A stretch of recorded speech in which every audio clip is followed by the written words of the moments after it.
心の準備は整ったか。530年続いてきた真の存亡をかけた戦いだ。必ず当然の覚悟がある。これまで散っていった者たち必ず背を支えてくれる。最後まで戦うぞ真の古来。我らの国を絶対に守りきるぞ。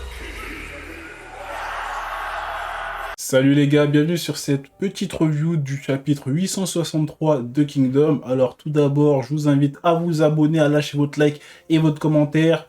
Bien évidemment, comme d'habitude, on va passer à cette petite analyse. Hein. Je dis bien petite analyse parce qu'en réalité, dans ce chapitre, on va pas se mentir, il s'est pas passé tant de choses que ça. Mais par contre, il y a beaucoup de choses qui ont été dites et ouais, sur la fin, il y a un petit truc, va falloir qu'on ait une grosse discussion, parce que je pense que cette écriture, ça m'a un peu perturbé, je vous mens pas, ça m'a un peu perturbé. Bon, commençons par le début, hein, oui, le début de ce chapitre.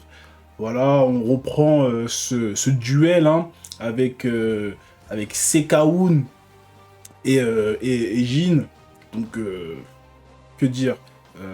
Franchement les gars, on en avait, je crois que j'en avais parlé un peu dans les dernières reviews, mais je disais, on était dans une situation un peu compliquée parce que on a Sekaun qui est extrêmement fort face aux deux jeunes archers de la Ishin qui sont plutôt bons, plutôt excellents, on va dire c'est des archers excellents.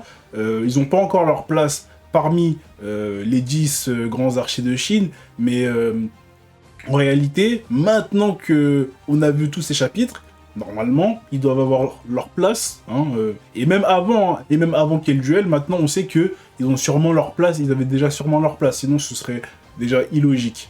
Donc on a ça.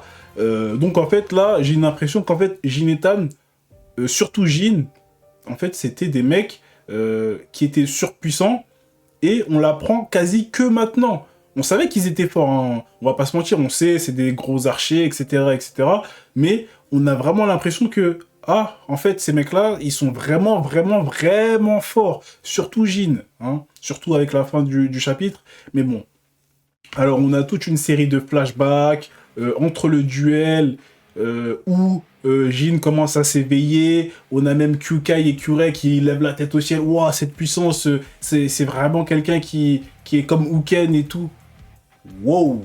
Alors, les gars, je m'y attendais absolument pas. Moi, j'avais déjà dit que c'était une situation où le duel, il est compliqué, parce que là, on a Tan hein, qui passe en premier. Hein. Comme d'habitude, on connaît ce genre de scénario. Le méchant, le boss ultime, il est en face. Et on a deux protagonistes. Hein. Il y en a sûrement un qui est plus fort que l'autre. Et c'est lui, tout le temps, qui va se battre en dernier. Hein. On la connaît, la Sangoku Vegeta, ou on peut en dire beaucoup. Hein. La Sangoku Vegeta contre un tel, et ensuite Vegeta qui se fait tabasser. Il montre un peu comment ça se passe, Goku qui prend la suite, et c'est lui qui gagne. On la connaît. Hein. Franchement, au niveau des mangas, je pense qu'on est tous au courant de ce concept. Donc là, en plus, c'est deux frères. Le petit frère qui passe en premier, qui fait des belles choses, mais qui se prend des flèches et qui perd. Ouais, il donne à son grand frère un peu de conseils qui vont faire que celui-ci va réussir à gagner. Mais le problème avec ça, c'est que là, on parle de Jin, qui est... Bon, il commence à prendre de l'âge hein, avec le temps, mais il est toujours très... On peut dire qu'il est très jeune, alors que là, on a Sekaun au sommet. C'est même pas, il est plus à son prime, il est assez vieux et tout. Il est au sommet de son art. Premier arc de Chine, il vient pour une mission. Et vraiment, il se fait dépasser à ce point-là. Alors, les flashbacks, ils étaient très très bons avec le père de Jin et Tan qui explique les choses et tout. Bon, franchement, c'était un peu philosophique. Hein, la flèche anti-gravité, oui, la flèche elle vient aussi des prédécesseurs, etc. C'était un mélange de philosophie et aussi d'art martial, mais c'était un mélange des deux en fait, donc en réalité, pourquoi pas? Ça fait un peu, oui, comme par hasard, la flèche, elle arrive parce que c'est une flèche qui vient de tous ceux qui l'ont précédé, etc. Oui, ok, il y a beaucoup de choses à dire philosophiques par rapport à ça, mais ça, c'est pas le truc qui me dérange le plus. Le truc qui me dérange le plus, là, c'est que la flèche, la première flèche, elle arrive, et c'est Kaoun, il dit quoi? Il dit, ah, ça va, je l'ai pas vu, mais elle m'est arrivée à l'épaule et tout, je peux toujours continuer.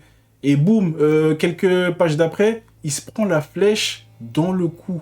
Alors, là, il y a un truc que je peux pas accepter, c'est que là, honnêtement, c'est comme si Uken, il perdait contre un petit jeune qui est plutôt fort. C'est comme si Uken, à l'époque, il perdait contre Shin en 1v1. Hein, et encore, hein, Shin, c'était quelqu'un qui était vraiment très fort. Hein. C'était quelqu'un qui était très fort pour sa jeunesse et il l'a prouvé. Alors que là, on a vraiment Jin qui est plutôt bon. Mais s'il était si fort que ça, pourquoi on l'a jamais vu faire des choses exceptionnelles? Et moi, c'est ça un peu qui me dérange, c'est que là, on a l'impression que... en fait, dites-moi en commentaire, les gars. Dites-moi en commentaire, c'est peut-être moi qui... mais moi, j'ai l'impression que Jin, il a gagné parce que c'est le scénario. Et ça m'a donné... ça m'a donné cette sensation-là. Même si j'aime pas avoir cette sensation-là, ça m'a donné l'effet de... C'est parce que c'est le scénario qui devait gagner. Alors que quand tu vois Shin contre un Uken, il s'est battu plusieurs fois contre lui, on a vu la puissance de Uken, de quoi il était capable au sommet de son art, au combat au corps à corps avec une Gwendao, etc. Shin, il a lutté, il s'est entraîné, il est devenu plus fort, il a tué des généraux surpuissants pour se rendre plus fort. Il a tué voilà les généraux qui étaient vraiment puissants pour arriver à faire un duel correct contre Uken. Et en plus de ça, Uken, il a été blessé. En plus de ça, il a été blessé par, je sais plus c'était qui, le petit vieux là, je me rappelle plus. Je crois que c'était un espèce de... C'était pas un grand-père, mais bon, c'était celui qui s'était occupé de Muten, si je me rappelle bien. Mais bref, il s'est fait blesser par lui. Ensuite, QK, elle lui a donné un combat pour... les gars, elle lui a donné un combat, il s'en rappellera toute sa vie. Donc, il a jamais été blessé comme ça. Hein. Elle lui a fait la danse et tout, elle l'a déchiré de partout. Elle l'a bien affaibli. Là, c'était vraiment... Elle lui a tout mis sur le corps et il était vraiment blessé. Et là, t'as Shin qui arrive et il fait son combat, même s'il était fatigué lui aussi, etc. Il fait son combat contre un Uken qui a été blessé à plusieurs reprises. Et malgré ça, hein, juste pour que l'auteur il nous prouve que Shin, il n'était pas égal à Uken, il en est mort. Les gars, Shin, il est mort face à Uken. Alors que ce dernier était blessé de tous les côtés. Malgré ça, il en est mort. Pour vous dire à quel point Uken, c'était trop fort. Au sommet de son art, c'était trop fort. Hein, donc, juste pour remettre les choses dans le cadre, Shin a dû mourir contre un Uken blessé, hein, pour gagner. Donc, voilà. On n'est pas dans le même délire. Uken, il a tué des tonnes de gens.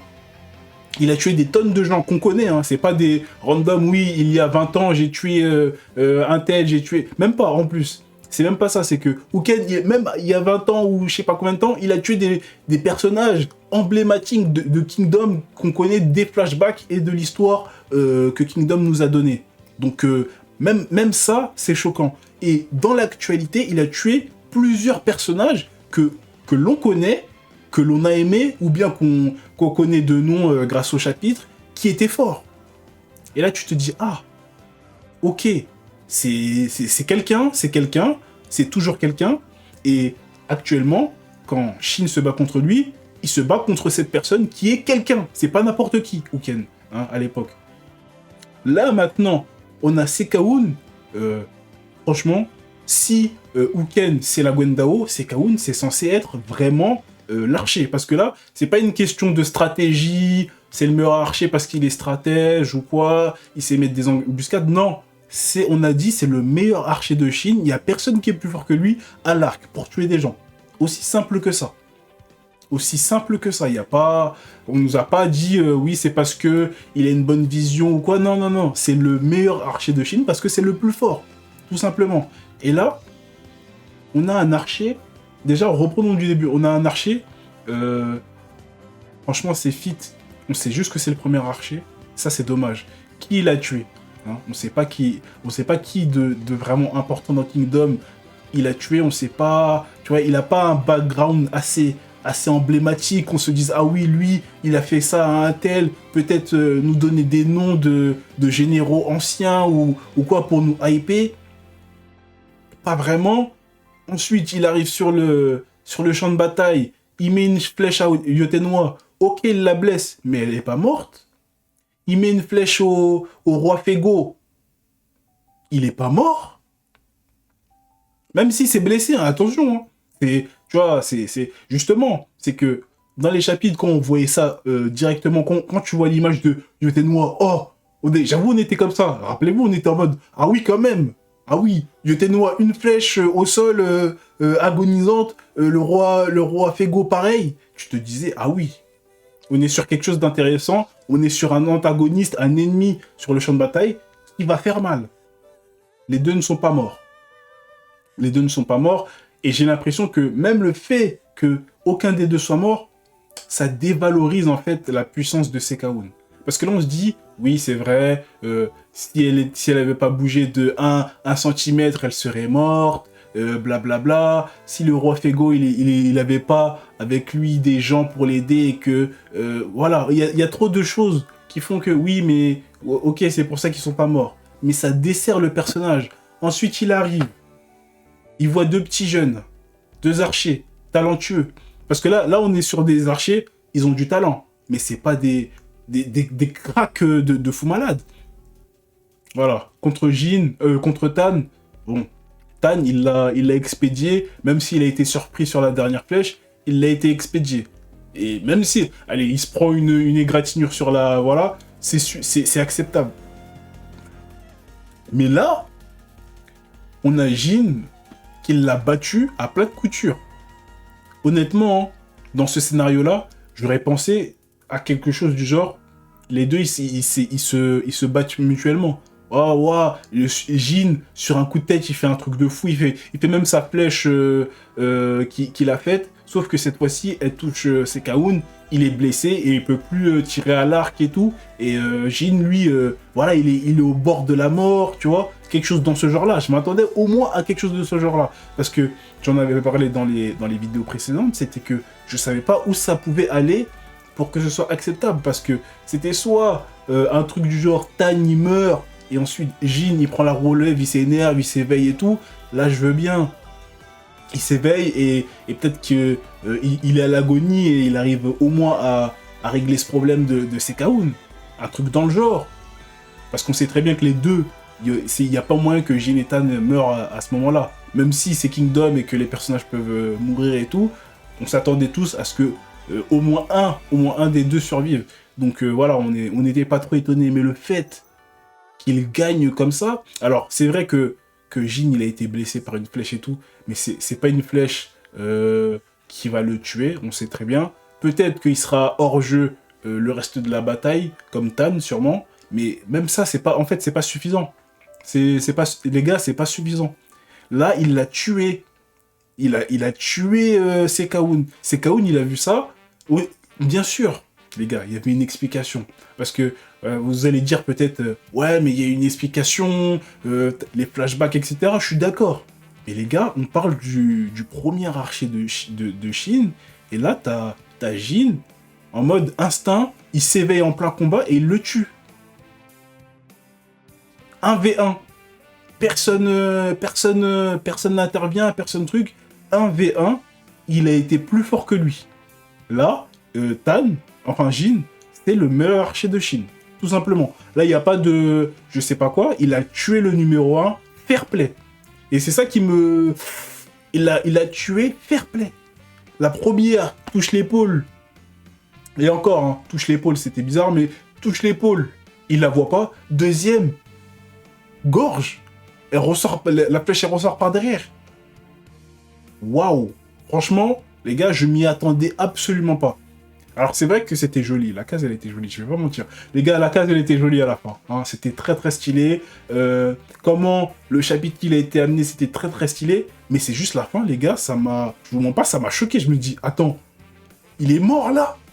Avec tous les chapitres qu'on s'est tapés sur Sekaun, oui, il a une philosophie de vie, tout ça.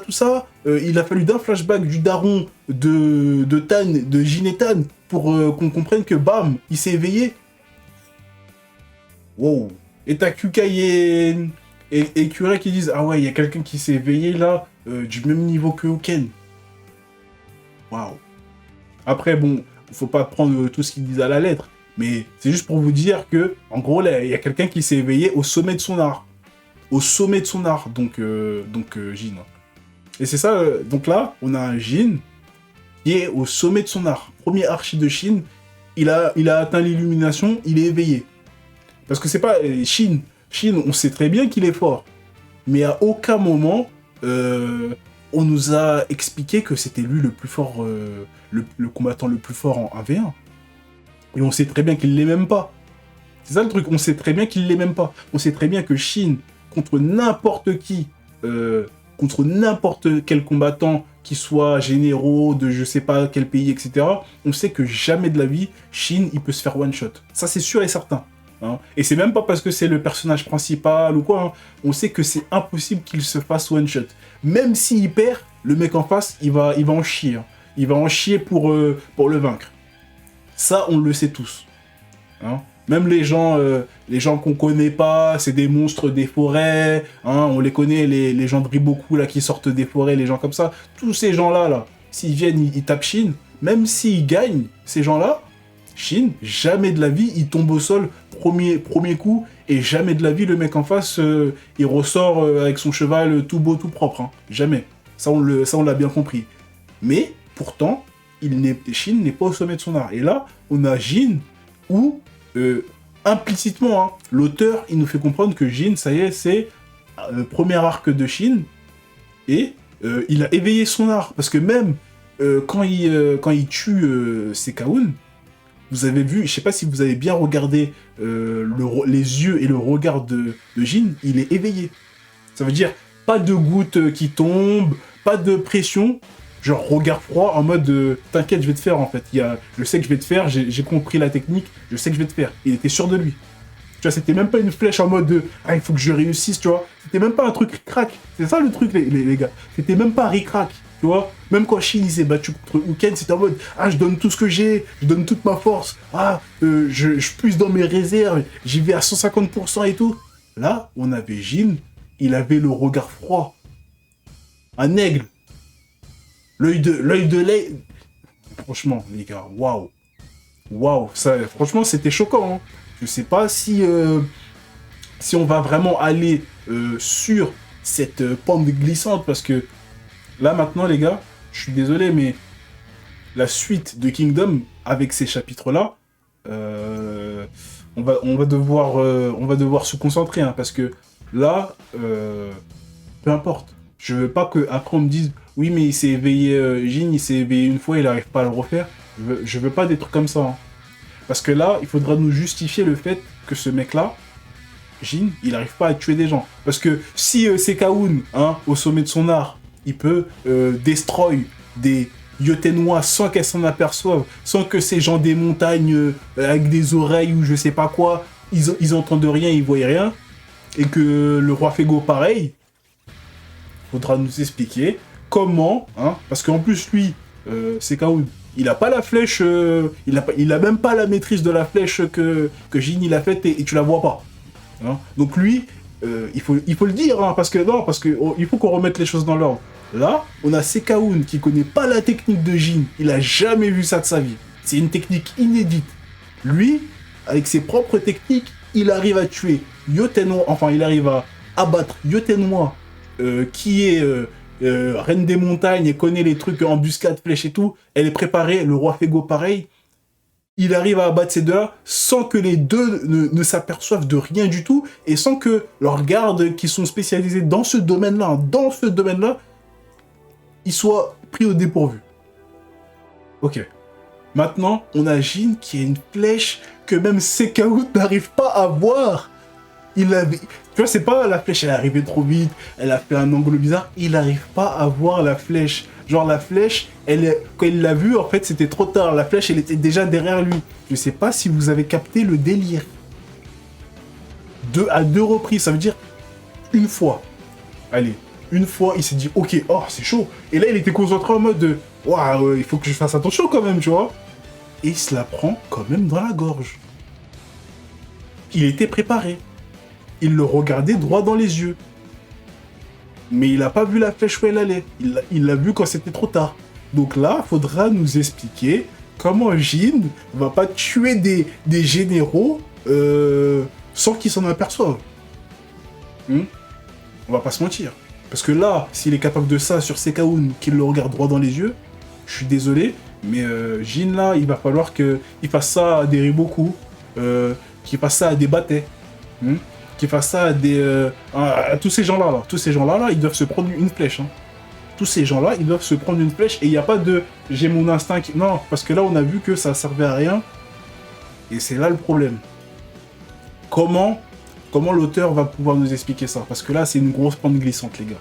Hein, quand t'as un atout comme ça, ce sera difficile de pas justifier que tu l'utilises pas, en fait. C'est tout simple.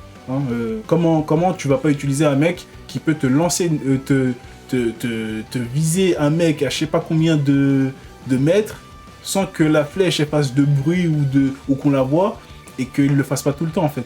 Pourquoi il spammerait pas ça? Justement, Sekaun, il en avait marre parce que il faisait que ça en fait de sa vie. En gros, il venait sur les champs de bataille, il tuait plein les gens, personne s'en apercevait et à la fin il y avait que des cadavres. Même si les mecs ils étaient forts, ils étaient chauds, ils étaient rapides, ils étaient puissants, ils étaient trucs, lui il faisait que de tuer des gens et les gens ils s'en apercevaient pas. Un pur assassin. Même si là on a vu qu'il a assassiné personne. Non.